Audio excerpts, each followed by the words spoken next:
Hello, Petal. How you doing? How are things going?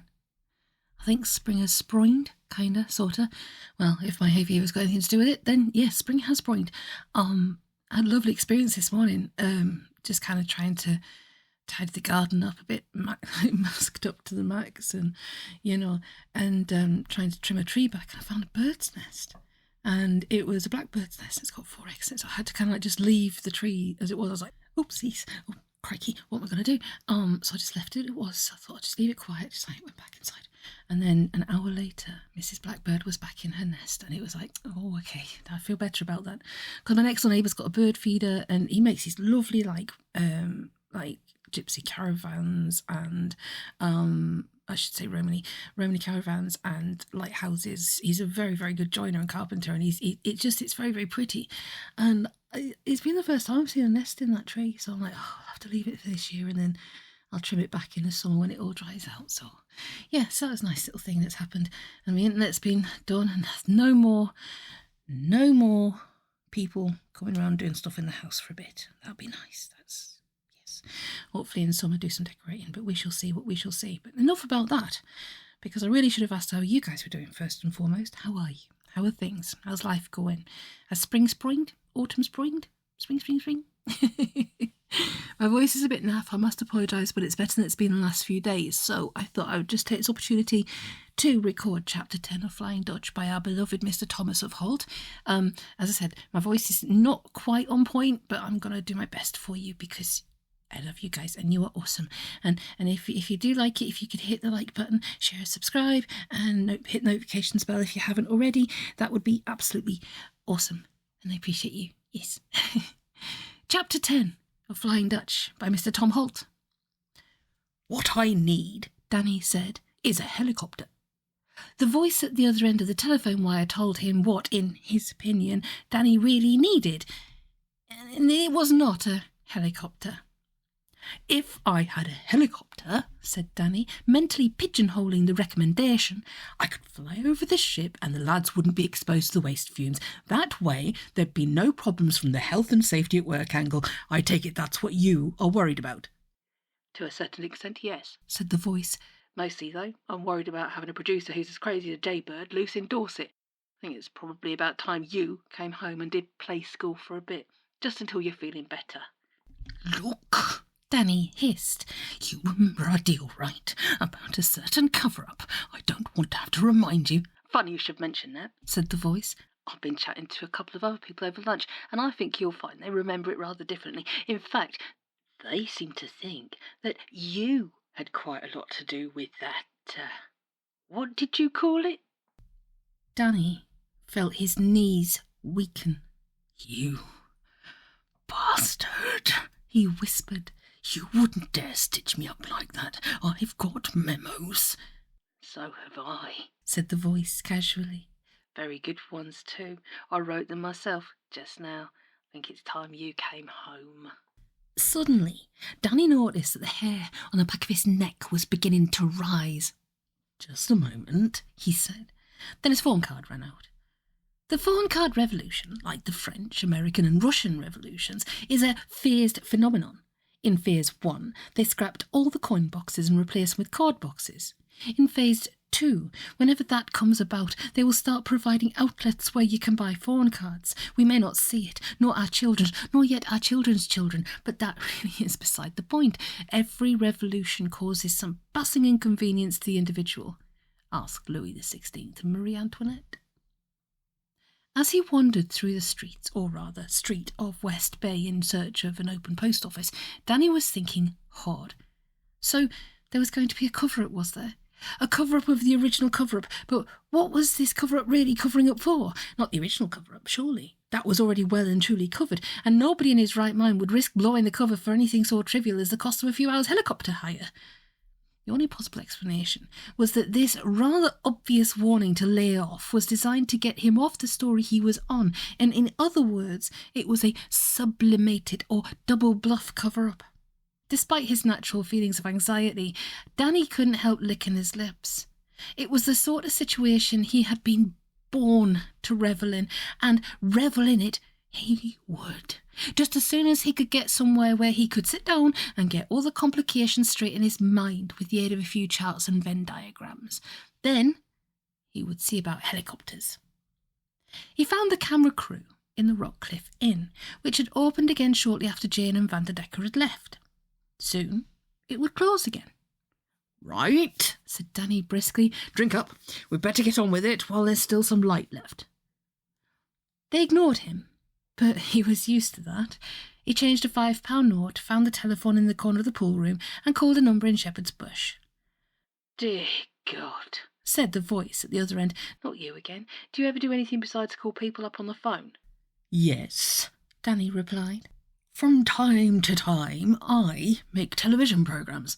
That's when the establishment lackeys aren't trying to muzzle me, that is. Lately that's tended to happen rather a lot, which means I have to spend more time telephoning. Cause and effect, really." "Are you calling me an establishment lackey?" "Yes." Another one who gets his vocabulary from the Argos catalogue. Look, I couldn't care less what you think of me. I get called ruder things on points of view. But if you think I'm going to put up with you wandering around seaside resorts, spending the corporation's money on your idiotic persecution fantasies, then you're a bigger fool than I took you for. And that, believe me, would be very difficult. "Sirencester," said Danny. There was a pause. "What did you say?" "I said Sirencester," Danny said. "I thought you said Sirencester," replied the voice. "I was just giving you a chance to pretend you'd said something else." "And what is wrong with me saying Sirencester?" Danny asked politely.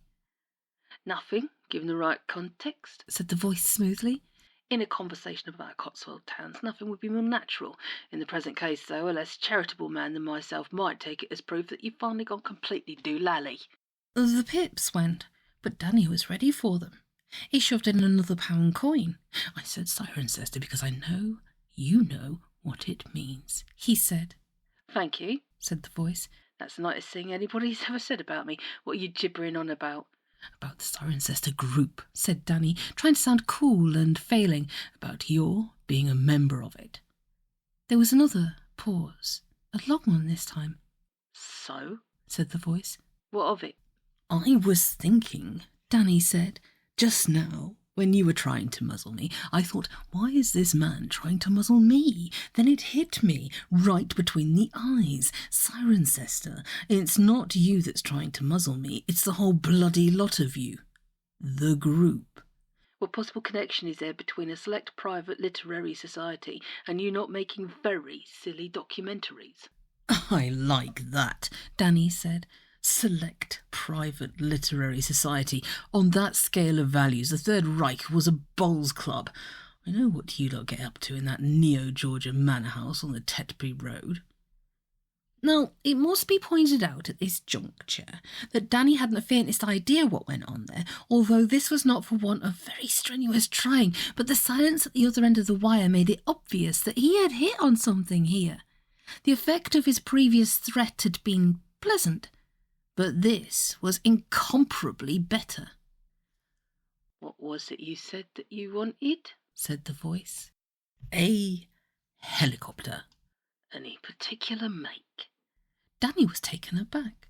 "How do you mean?" he asked. "Gazelle, Lynx, Sea King. I believe Sea Kings are very comfortable." "That sounds fine," said Danny.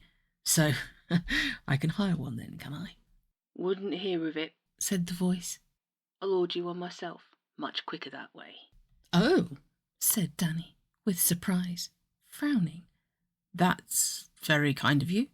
"Not at all," said the voice. "No trouble whatsoever. What's the use of having a desk with 6 phones if you never use them? Where do you want to be picked up from?" Wherever suits you," Danny said, not to be outdone. "I don't know where the nearest airfield is, but—" "Airfields," said the voice forcefully. "Who needs them? Go down to the beach and I'll get someone to pick you up there. Give me half an hour." The line went dead. Danny pocketed his remaining change and went to the bar for a drink, just as the towels went back over the pump handles. Cornelius and Sebastian rowed Jane ashore in the skiff. They had to land her at a rather remote spot for fear of making themselves conspicuous, and the walk to the road over rocky and troublesome country was not to Jane's liking, since she was feeling tired enough already. She'd packed quite a lot into this one day already without gratuitous exercise. It was all very well saying that she would find Montalban, as if all she had to do was look him up in Thompson's Local under Alchemist narrators. No, oh my goodness, do you remember the Thompson's Local? This is for the UK listeners. Yeckers. That was, because like, you had the big yellow pages, which is like the big thick doorstop and everything that muscle men used to rip in half to show how big and strong they were. Jeff Capes, or back in the day, the world's strongest man competition. But yeah, the Thompson Local Directory was for businesses, not for private people. And it always had a cat on the front who was called Thompson. I think there was a cat on the front. Yes, that was a bit of a memory there. Please excuse the voice. It is getting better. Thank you to Rose for the Manuka honey, because it's freaking amazing. And in fact, the only reason I can do this today is because of that. But I will get back to the story. Ta-da! It was all very well saying that she would find Montalban, as if all she had to do was look him up in Thompson's Local under Alchemists. It was all very well saying that once she had found him, she would pass on Vanderdecker's message. The reality might be somewhat trickier. And was he back from Geneva yet? As she finally joined the road, she was nearly blown off it by the downblast of the blades of an enormous helicopter that roared by, apparently only inches over her head. She said something incredibly unladylike to it as it went past, but it was very unlikely that it heard her, what with the noise of the rotor blades and all. That was probably just as well. After a long walk, she reached West Bay, unlocked her car and took her shoes off. Then she wrote down Vanderdecker's message on the back of an envelope, just to make sure that she did not forget it. Montalban, who did she know might know where to find him? Oddly enough, it was just conceivable that Peter might know. There was not a lot, when all was said and done, that Peter did know. He wasn't particularly well up in female psychology, that was certain, and she had her doubts if he had a firm grasp of the basics of ties or shoelaces, but he was a scientist. He lived in a little white box in north-central Oxford and did research into semiconductors, whatever they were. All she knew about them was that they had nothing to do with buses or orchestras. That seemed to be a likely place to start off her inquiries then. All she needed to do now was to locate his telephone number. This should be marginally easier than finding the source of the Nile, always supposing that she had remembered to bring her address book. She found a telephone box and tried directory inquiries instead. Then she called Peter's number, which was engaged. Enough of this, she said to herself. Food. By far, the best way to get something to eat in West Bay is to go to Bridport, where they will gladly sell you a sandwich if you show them enough respect. Jane discovered this eventually, and over her sandwich and a cup of pale brown oil in the Cherry Tree Cafe, she considered her next move. Phone Peter, get Montalban's coordinates, go there, see him, deliver the message, be back home in time for the afternoon repeat of Neighbours. It could be that simple. On the other hand, it might be a lot harder, and it would be wise to give some thought to possible complications, but Jane's mind was starting to wander, and she found herself thinking about something quite other. What would it have been like to spend 400 years on a board? The same board. The same small, rather uncomfortable and inconvenient board. Would she have liked it? A lot she would depend, she decided, on the company. It was hard to imagine anyone, however brilliantly entertaining, that you could cheerfully spend post-Renaissance era cooped up on a boat with without going stark raving mad. Now, I'm lucky enough if I can get through a lift ride with people, to be perfectly honest, so I don't know how she could do that. But from what little she had seen of the Flying Dutchman's crew, it wasn't very likely that they had helped much in keeping Vanderdecker from losing his grip on sanity. And yet, he had managed it. Somehow. Remarkable in itself, a fairly remarkable person in a woolly, harassed sort of way, or had he done something rather similar to what she and everyone else did in order to keep themselves going through a generally dull and oblique existence? Accountancy, in a way, is rather like sailing endlessly around the world, in that it offers few bright spots and those widely separated by broad blue expanses of tedium. Narrators now testify. My goodness gracious. The man knows. You think about the weekend instead.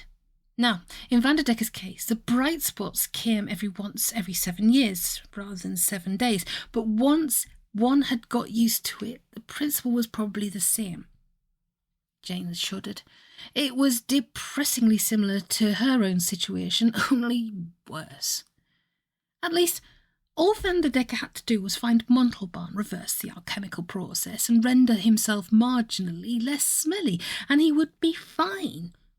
In order for her to get out of her own vicious circle, she was going to have to do something immeasurably more clever, like win on the premium bonds or marry a millionaire. I wonder if the premium bonds are still going.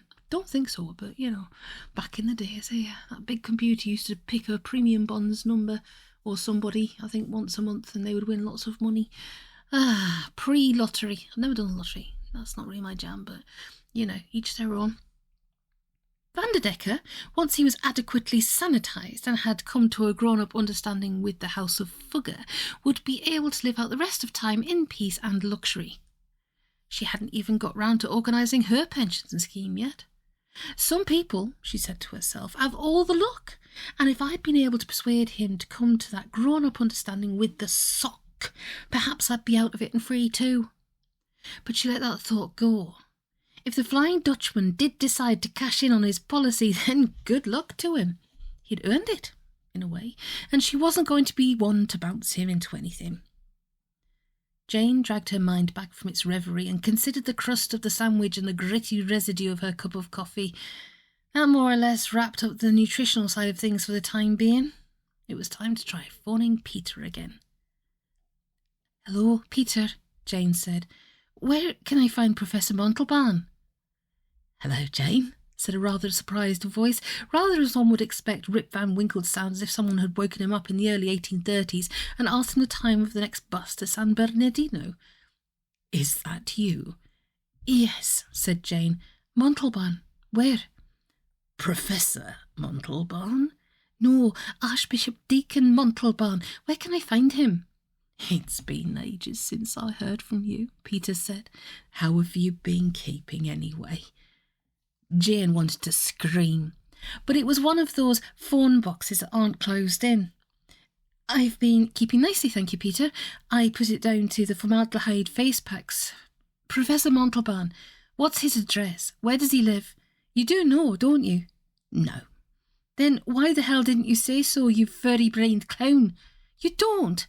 "No," Peter said. "Sorry." "That's a pity, Peter. Really it is. You have no idea how great a pity that is." "I could always look it up, I suppose." "Could you?" "Oh, yes." "Give me strength, dear God, not the strength to move the mountains, perhaps just enough to see me through the rest of this telephone call." "What in, Peter?" "Well, the faculty directory, of course." "Of course, how silly of me not to have known.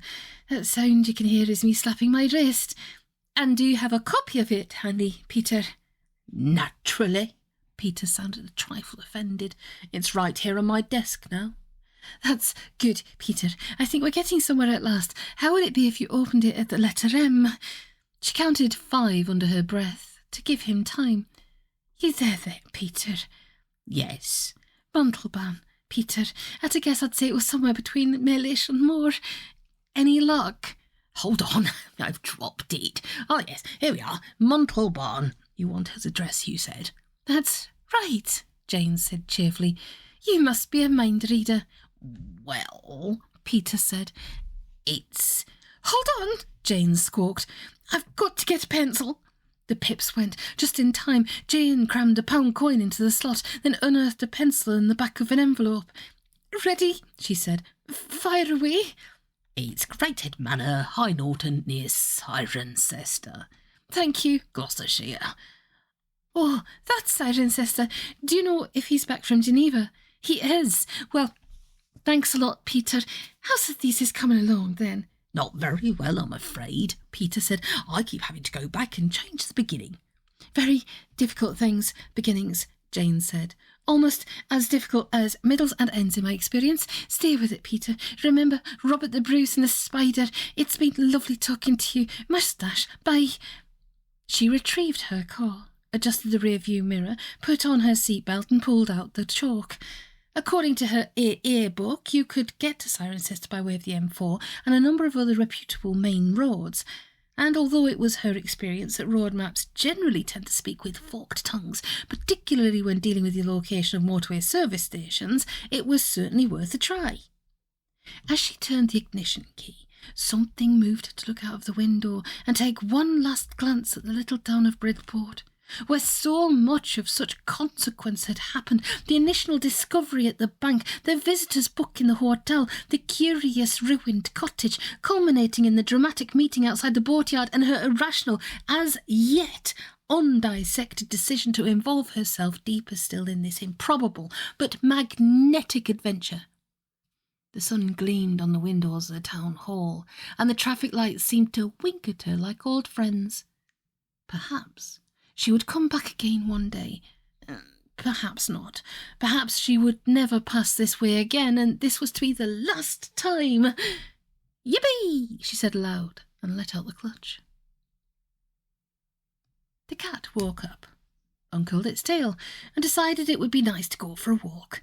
It got about 3 feet and discovered there were bars in the way. Pleasant enough bars as bars go, quite probably there for its own good, to keep it from wandering too far and falling the short distance to the floor.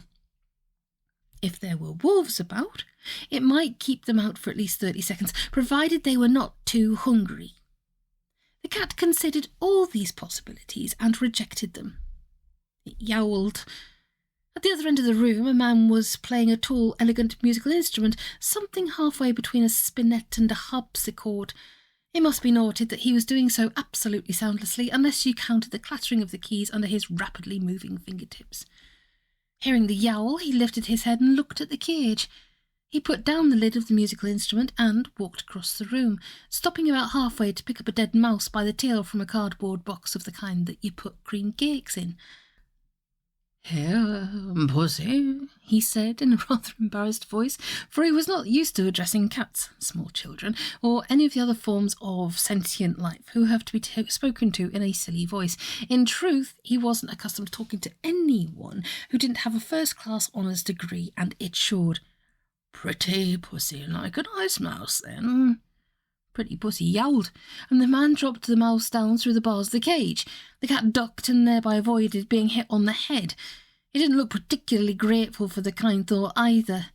The man made a selection of cooing noises and poked a finger at the cat, apparently by way of a friendly gesture. The cat appreciated that all right. It bit it hard.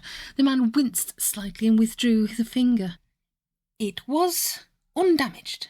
Heartened by this minor reprisal, the cat ate the mouse. The man stepped back and looked at his watch. 5 minutes later, he stepped out of the room and called up the elegant Queen Anne staircase. "Mrs. Carmody," he said, "could you come through to the study for a moment?" A tall, grey-haired woman appeared in the doorway.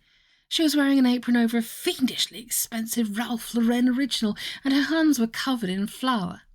"Well," she said. "Mrs. Carmody," asked the man, "does that cat smell?" The woman sniffed carefully. "No," she said. "Should it?" "No," said the man. "Thank you. You've been most helpful." The cat looked at them both in astonishment, but they took no notice. The woman asked when she should expect guests. "I think they said about 6:30, said the man. "Then you'll have to wait," the woman said firmly. "You can't expect me to produce malt loaf out of thin air, you know." The man bowed his head, acknowledging his fault, then turned and sat down again at the spinet and began to play as quietly as before. After about 10 minutes, the telephone rang, and someone read out the results of an experiment involving platinum isotopes. The man thanked him, said goodbye, and put the receiver down. Half an hour later, the man summoned Mrs. Carmody again. "Now, does it smell?" he asked. "No," she said. "Excellent," said the man. "You don't mind helping me light this, do you?" Mrs. Carmody thought for a moment. "No," she said. Then the man thanked her again and she left. What the cat thought about all this is neither here nor there. "Excuse me," Danny asked, "but aren't we going the wrong way?" The pilot leaned back and grinned reassuringly. Obviously he couldn't hear a word, but what with the roar of the engines and the earphones he was wearing, but he was indeed going the wrong way. "You see," Danny shouted, "we're going inland, and we shall be going out to sea." The pilot removed an earphone. "You what?" he shouted. "Inland!" Danny shouted. The pilot nodded. "Yes," he shouted back. "No!" Danny replied. "Wrong way! Should be going out to sea!" The pilot shook his head firmly. "No," he replied. "Inland. Much better. Right away." "Right," Danny muttered under his breath. "Even if you're hell-bent on going the wrong way, there's no need to talk like that." He shook his own head equally firmly and shrieked back, "No! Wrong way! We want to go out there!" He pointed at the English Channel, but the pilot didn't even bother to look. He had put his earphone back on and was busily flying the helicopter. Danny tapped him on the shoulder. "What is it?" shouted the pirate irritably, like a man who can take a joke if necessary, but who'd really rather not have to prove it every 5 minutes. "You'll have to speak up," he added. "We are going the wrong way!" Danny yelled slowly. It's not easy yelling slowly, but Danny managed it somehow. "We should be going out to sea!" Equally slowly, the pilot yelled back, "No, we shouldn't. Please sit down and stop talking." Then he leaned forward and switched on the wireless set, full volume, so that it would be audible above the ear-splitting noise. "The Financial Times 100 share index," said the wireless, "closed at 976.8. That's a slight fall of 2 points on yesterday's close. Government stocks were also down on the day, following a late flurry of activity shortly before the close of trading. The Dow Jones—" The pilot grunted happily, switched off the wireless and leaned back. For the first time, Danny noticed that he was wearing rather a natty lightweight grey suit and a shirt with a button-down collar under his flying jacket. "Now," he said. "What were you saying?" "Nothing," Danny replied. "Nothing at all." He sat down, looked out of the window, and tried to remember the little geography he had learned at school. Lee Delamere Service Station is unquestionably the Xanadu of the M4. "Bring us," it seems to say, "your weary and oppressed, your travel-sick children, your knackered and your bored stiff, and we will make them a strong cup of tea and a plate of scrambled eggs. If only it had a cinema and some rudimentary form of democratic government, no one with any sense would ever want to leave." As she felt the vigour of the tea flowing through her bloodstream like fire, narrator's note, that is exactly the feeling of tea flowing through your bloodstream as far as I'm concerned, especially seeing as I have reduced my tea intake by about 80%. Tea warmer, game changer, just saying.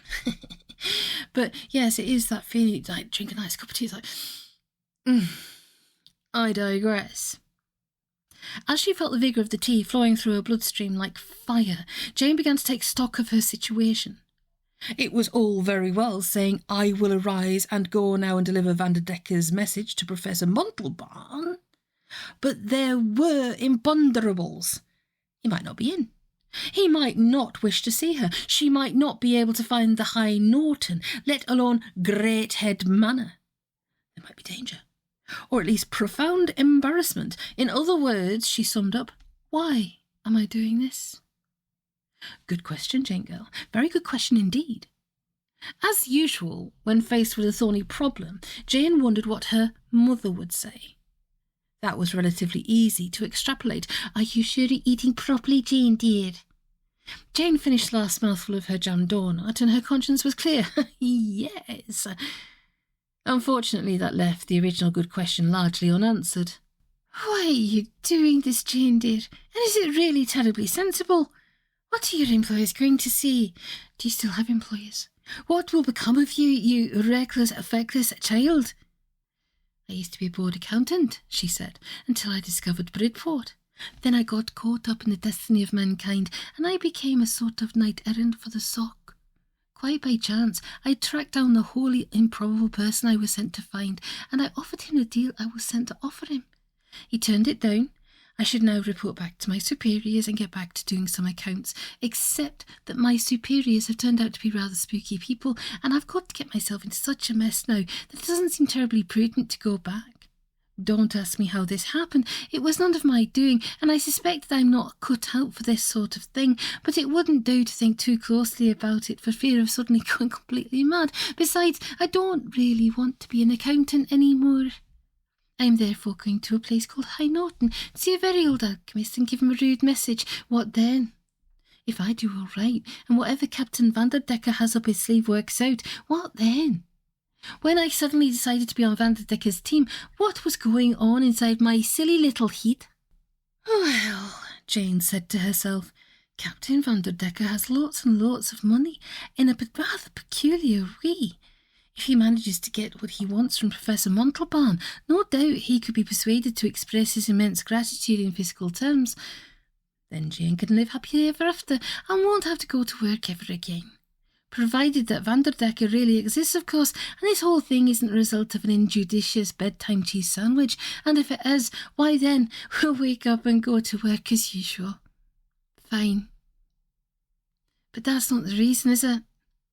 Jane frowned at the space where the donut had been, and was forced to confess that it wasn't. So what the hell was? Could it possibly be Captain Vanderdecker's grey eyes? We considered this point, said Jane hurriedly to ourselves, only out of thoroughness and to dismiss it. Captain Vanderdecker is very old. He spends all his time on a ship in the middle of the sea, and by his own admission smells. Ah, yes, said the inner Jane, but if he didn't smell, he wouldn't have to spend all his time in the middle of the sea. Don't get me wrong, it added hurriedly. I'm not suggesting there's anything in the grey eyes hypothesis as such, and I'm just suggesting that it can't be rejected as easily as all that. Are you doing this because you want to help Captain Vanderdecker out of his predicament? Be truthful and write on one side of the paper only. Yes, of course, that's part of the reason, but grey eyes didn't enter into that at all. Then why did you bring them up in the first place? Let's leave the eyes on one side for a moment, as they say in the anatomy labs. Did you suddenly make up your mind to be a heroine because it seemed the right thing to do? Yes, Mother, I did, of that I'm sure, and because I hate being an accountant, and it seemed like a good idea at the time, and there might be good money in it, because I wanted to. Because it means that, whatever happens next, I will be a different Jane ever after, the sort of Jane who does that sort of thing. As for the realities of her situation, we will take a chance on the ravens feeding her. Talking of which, where is she going to sleep tonight? Even new Janes have to sleep and put on clean underwear in the morning, and she is down to her last change of intimate undergarments. I may sympathise with Captain Vanderdecker, but I'm damned if I'm going to end up smelling like him. But the voice of the new Jane had an answer to that, and told her that she would sleep in a hotel in Cirencester, and first thing in the morning she would buy herself new underwear in the Cirencester branch of Marks and Spencer. Now, it is no used to be the most amazing place to get underwear in the frickin' world, but has since been usurped, just in my own personal opinion. There you go. Then she would go and see Montalban, and after that, who could say? Feeling rather surprised and slightly frightened, Jane thanked her new avatar for its guidance and finished her tea. Whatever it was that had got into her seemed like it was going to stay there for some time, and, on the whole, she wasn't sorry. Mrs. Carmody, the man said. Is everything ready? The elegant woman nodded. Please be so kind as to bring it through then. We mustn't keep our guests waiting. Shortly afterwards, Mrs. Carmody wheeled in an old-fashioned trolley with a porcelain cake stand and a silver tea set on it. The man thanked her and asked her yet again for her opinion of the cat. No, she said. Thank you so much, said the man. Would you just ask Harvey to show them in? The man inspected the cake stand and tried a slice of the malt loaf. It passed muster. Then he closed the lid of the spinet and leaned against it, waiting for his guests to arrive. The helicopter pilot was the first to enter. He'd taken off his flying jacket as he came into the room backwards, not out of diffidence or perversity, but so that he could keep the muzzle of his gun pointed at Danny's navel. Danny came next, and after him the camera crew. The co-pilot of the helicopter brought up the rear. He resembled the pilot very closely, except that his suit was navy blue and his gun was of a different make. Do sit yourselves down, gentlemen, said Professor Montalban. There should be enough of chairs for you all. I'm sorry you've had such a long wait, but apparently the malt loaf took rather a long time to rise. Danny, who had spent the last hour and a half in the cellar listening to the opinions of the camera crew, was not impressed. He hated malt loaf anyway. Now, it is no sacrilege, it's one of the best flavours in the world. Malt loaf with a little bit of butter on the top and a cup of tea. The barrel of the pilot's gun suggested that Danny should sit down. "Thank you, Harvey. Neville, please help our guest to some tea and cake," said the professor. The pilot gave him a severe look and picked up a plate, while the co-pilot took charge of a cup and saucer with his free hand. The professor poured the tea and selected a slice of the malt loaf, and the two armed men delivered them to Danny, who accepted them with all the good grace he could muster, which was not much. Then Harvey and Neville repeated the same routine for the head cameraman, the assistant cameraman, and the sound recordist. It all took a very long time, and more than a little tea ended up in the saucer. For shame! When he judged that the polite thing had been done, the professor introduced himself. "My name," he said, "is Montalban. This is Harvey," he said, indicating the pilot, "and this is Neville." That, it seemed, was all the explanation that Danny was going to get, at least until the professor had cleared his mouth of what malt loaf. Danny waited, urging himself to stay calm and not do anything that could be construed as hostile or threatening. That wasn't too hard. In the circumstances, a Mongol horseman would find it difficult to make a threatening gesture with a cup in one hand and a plate in the other. He would also be hard put to eat the cake or drink the tea. "And this," said the professor at last, "is my personal assistant, Mrs. Carmody. I trust you had a reasonable journey here." Danny nodded cautiously. His arms were aching from holding up the teacup and the plate, but Harvey's gun was still pointed at him. "Mr. Bennet," went on the professor, "I must apologise for troubling you like this, but to a certain extent you did bring it upon yourself. You see," he explained, "you did mention that you knew something about Cirencester." Danny's hand wobbled, spilling tea. "Cirencester? Exactly, and Harvey here felt that he had no option but to bring that fact to my attention." This time, Danny dropped his cup. "Harvey!" he exclaimed. "That's right, Danny," said Harvey sheepishly. "We meet at last." Now that he came to think about it, of course, Danny had never met his superior in the flesh. However, many telephone conversations they had shared, nor had he ever asked what the H stood for. He had invariably asked the switchboard for Mr. Beardsley, and prefaced his remarks with, "Look." It only went to show. "I thought you were probably only bluffing," Harvey went on, "but you can't be too careful, and maybe you would finally manage to nose out something important instead of all that crap about the milk marketing board. So, look," Danny said, probably out of sheer habit. "just what is going on?" "You should know," said Harvey, grinning. "You're the ace investigative producer. You started it." "For crying out loud, Harvey," said Danny, "put that bloody thing away and explain what all this is about. Are you trying to muzzle my story or what?" "What story?" Harvey asked. "Oh, that load of old cock about nuclear dumping. No, not at all. But you were the one who dragged Cirencester into it, remember?" "Actually," said the professor. Harvey turned his head and looked at him. "What?" he said. "I'm sorry, Harvey," said the professor apologetically. "There wasn't time to brief you in full.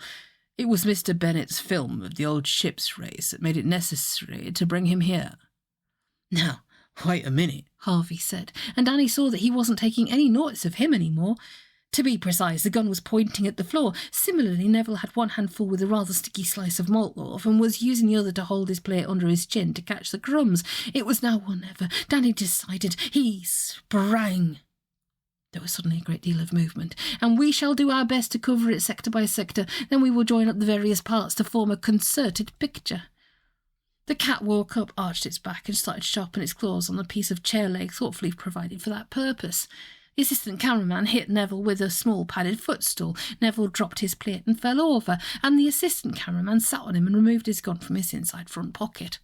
Mrs. Carmody lunged for the trolley, retrieved the cake stand and carried it out of harm's way.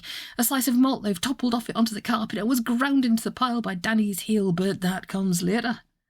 Danny grabbed Harvey's wrist and tried to bring it down on his knee to draw the gun out of his hand. Unfortunately, Danny wasn't nearly as strong as he thought he was, and a rather undignified tussle followed, during the course of which Danny slithered on the slice of malt loaf, lost his balance and fell over. In doing so, he nearly dislocated Harvey's wrist, to which he was still clinging, and jolted his trigger finger, firing the gun, and the bullet hit Professor Montalban just above the heart. Danny, sitting on the floor, surrounded by the wreckage of a chair, stared in horror and relaxed his grip on Harvey's arm. Suddenly, everyone was looking at the Professor, who did something very unexpected. He didn't fall over.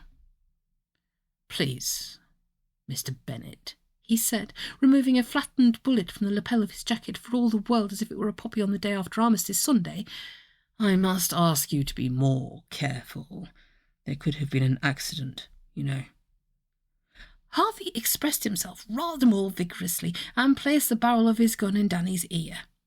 Gradually, everyone resumed their place, and the cat went back to sleep.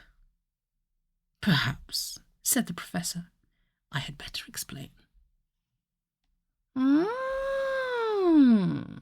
So how's it all coming together?